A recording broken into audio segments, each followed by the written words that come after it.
આજે આપણે ફરાળી આલુ સેવ બનાવીએ. એના માટે મેં 6 નંગ બાફેલા બટાકા લીધા. એના આપણે છાલ કાઢી નાખીશું.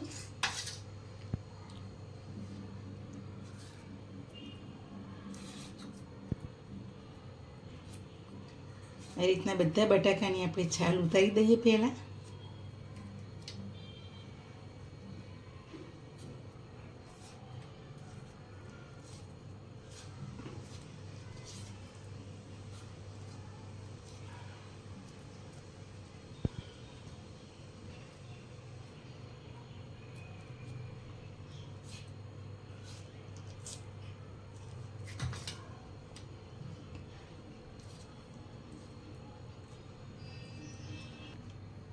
હવે આપણા બટાકા જો છોલી કાઢ્યા.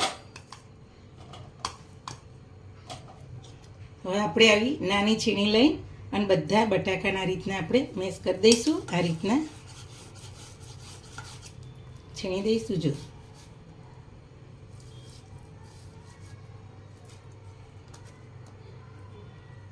આપણે સેવ પાડવાની છે એટલે આ રીતના છીણી દઈએ એટલે સરસ સેવ આપણી તૈયાર થાય.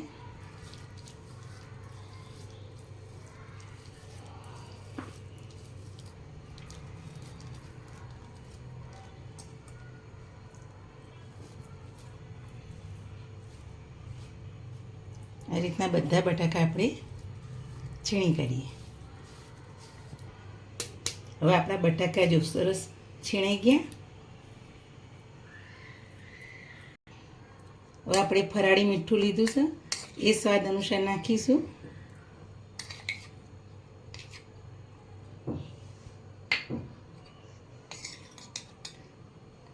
ચપટી કારેલા મરીનો પાવડર નાખીશું.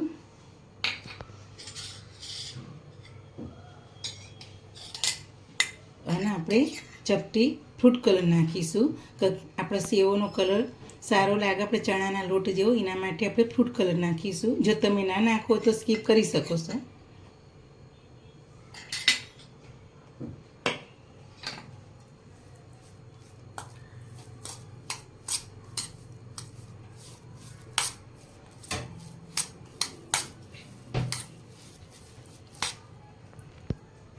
હવે આપણે આરાનો લોટ લઈશું. આરાનો લોટ જેટલો આપણે બટાકામાં જોઈતો હોય એટલો જ આપણે નાખીશું.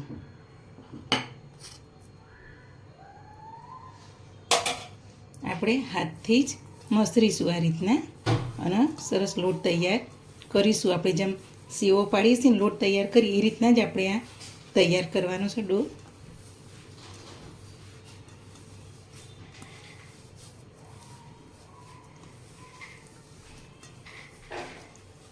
આપણે ચાટપુરીમાં જે સેવો નાખી હતી ફરાળી એ જ આપણે આ સેવો બનાવીએ છીએ.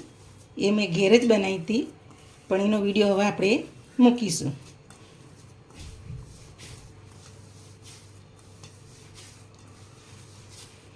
હજુ આપણે થોડો આરાનો લોટની જરૂર પડશે, નાખીશું.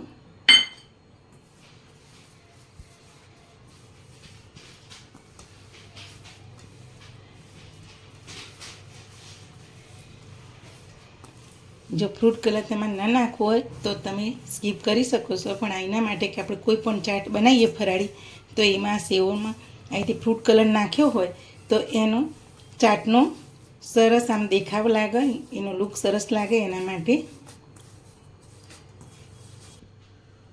હવે જો સેવો માટે સરસ આપણે તૈયાર થઈ ગયું ફરાળી સેવો માટે લોટ. હવે આપણે એના એક બાજુ તેલ મૂકી દઈશું, પછી આપણે ભરી ભરીને બનાવીશું. ચાલો હવે ગેસ ચાલુ કરીને આપણે કઢાઈમાં તેલ મૂક્યું.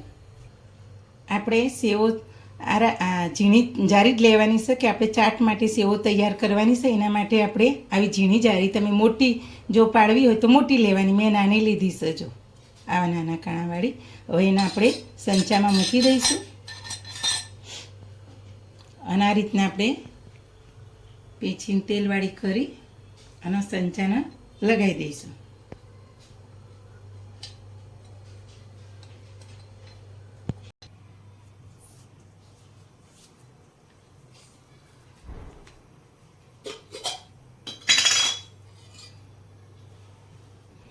સહેજ તેલવાળો હાથ કરીશું અને પછી આ રીતના જો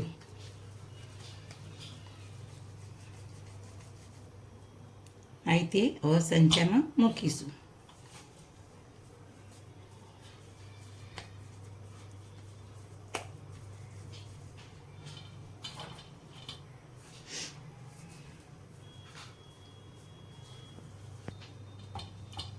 જો આપણે હવે સંચામાં ભરી દીધો. જેટલો આવે એટલો આપણે ભરવાનો. આ રીતના રાખી દઈશું. હવે આપણું તેલ આવી ગયું છે. ગેસ આપણે ધીમો કરી દઈશું અને આ રીતના તેલ પાડીશું. જેટલી સમાય એટલી આપણે પાડવાનું.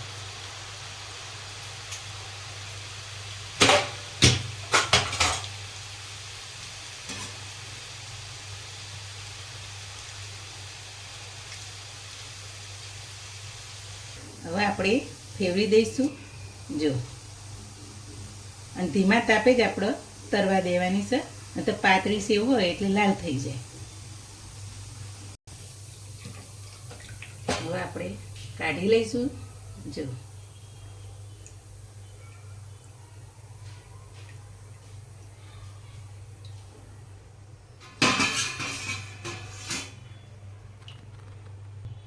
આ રીતના બીજી પણ પાડી લઈશું.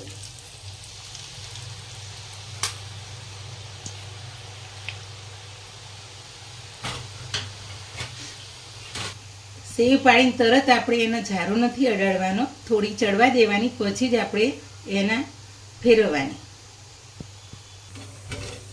હવે આપણે ફેરવી દઈશું. બીજી બાજુ પણ આપણે ધીમા તાપે ચડવા દઈશું. જો આપણી બીજી એ આ રીતના થઈ ગઈ. હવે આપણે કાઢી લઈશું એને પણ.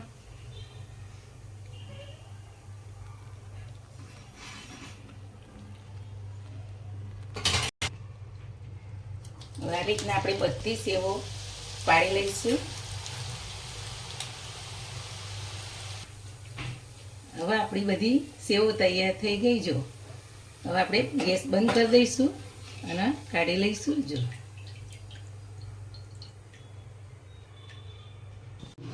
હવે આપણી ફરાળી આલુ સેવ તૈયાર થઈ ગઈ. મારી ચેનલને નવી નવી વાનગી જોવા માટે લાઈક કરજો, શેર કરજો, સબસ્ક્રાઈબ કરજો.